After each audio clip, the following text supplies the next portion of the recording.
दोस्तों यूजीसी से बहुत बड़ी खबर आई है।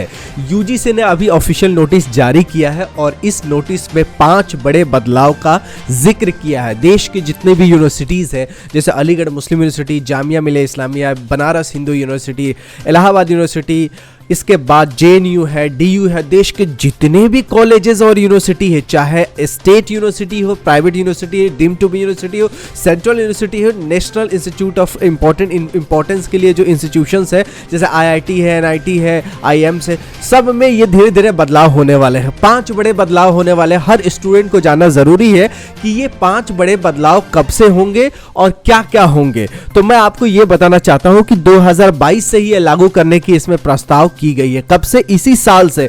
तो इसीलिए सब स्टूडेंट को जानना जरूरी है। अगर आप गार्जियन हैं तो आपको भी जानना जरूरी है कि क्या ये 5 बड़े बदलाव होंगे जिससे बच्चों के लिए फायदे की बात कही गई है। तो यूजीसी का ऑफिशियल नोटिस 2 सितंबर को आया है और ये अभी धीरे धीरे लागू होगा। तो 5 बड़े बदलाव में फटाफट देख लेते हैं।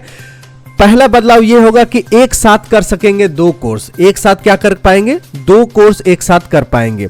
तो इससे क्या होगा?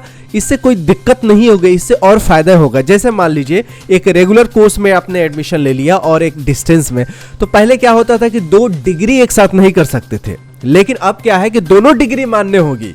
रेगुलर वाला भी होगी और डिस्टेंस वाला भी होगी, ऑनलाइन वाला भी होगा। अगर 2 डिग्री साथ में कर रहे हैं तो दोनों डिग्री के बेसिस पे आप नौकरी के लिए अप्लाई कर सकते हैं। तो कितना अच्छा फ्लेक्सिबिलिटी हो गया। जिसका वैकेंसी निकलेगा उसमें आप अप्लाई कर सकेंगे। तो आपके पास मल्टीपल ऑप्शंस होंगे।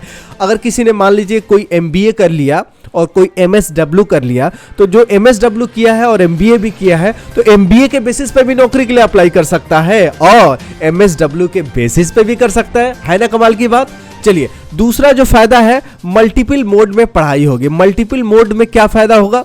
मल्टीपल मोड में ये होगा कि आप चाहे तो ऑनलाइन क्लासेस ले सकते हैं, चाहे तो ऑफलाइन ले सकते हैं, चाहे तो डिस्टेंस मोड में कर सकते हैं और आपको वैलिड रहेगा कि किसी भी सरकारी नौकरी में, प्राइवेट नौकरी में आप अप्लाई कर सकते हैं। अभी का क्या दौर है कि अगर डिस्टेंस एजुकेशन से करते हैं तो साफ साफ लिख देता है किसी किसी कंपनी में कि रेगुलर मोड में ही होना चाहिए।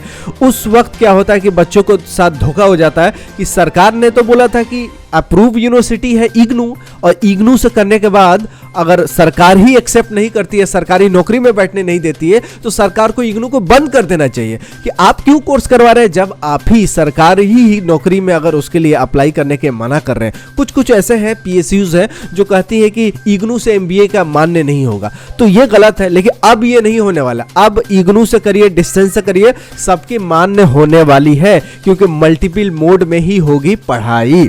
तीसरा पैरामीटर है कि एकेडमिक बैंक ऑफ क्रेडिट होगा। अब एकेडमिक बैंक ऑफ क्रेडिट, इससे क्या फायदा होगा कि अगर बीच में आप कोर्स छोड़ देते हैं तो आपका जो क्रेडिट्स होगा वो आपके बैंक में रहेगा। हर इंसान को जैसे एक बैंक में अकाउंट खुलता है उसी तरह एक एकेडमिक बैंक खुलेगा जिसमें जैसे आपका अभी परसेंटेज होता है उसी तरह आपका क्रेडिट उसमें रहेगा।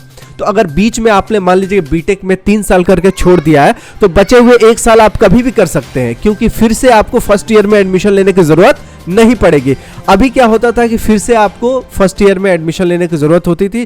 क्यों? आप 7 साल के अंदर ही कोर्स करना होता था। बीटेक अगर 4 साल के हैं तो 7 साल में ही आपको पूरी करनी है। अगर 8 साल 9 साल हो गया तो बीटेक नहीं कर सकते। लेकिन अब ये फ्लेक्सिबिलिटी हो जाएगी कि 10 साल में भी आप बीटेक कर सकें। बीच में ब्रेक करके आप कभी भी फिर आके फाइनल ईयर में या सेकेंड ईयर में, फर्स्ट ईयर में, थर्ड ईयर में जब भी आप चाहें तो आप एडमिशन ले सकते हैं। तो academic bank of credit student को फायदा देने वाला है। अब देश में होंगे 3 तरह का संस्थान। अब 3 तरह की, ये एक एकेडमिक होगी, एक रिसर्च वाली होगी, एक ऑटोनोमस होगी। जिससे क्या होगा, देश में 3 तरह के संस्थान होंगे। एक हो गया एकेडमिक जो प्योर एकेडमिक पे पढ़ाई की, एक रिसर्च वाली होगी, एक प्रोफेशनल वाली होगी। तो 3 तरीके के संस्थान होगी। उसका डिटेल में अभी धीरे धीरे जब लागू होगा तो और पता चलेगा कि 3 तरह के संस्थान में कौन कौन संस्थान, जैसे दिल्ली यूनिवर्सिटी है तो कौन सा संस्थान होगा, बीएचयू होगा तो कौन सा संस्थान होगा। एक 5वां पैरामीटर के 3000 से ज्यादा छात्र होने पे ऑटोनोमस का दर्जा मिलेगा।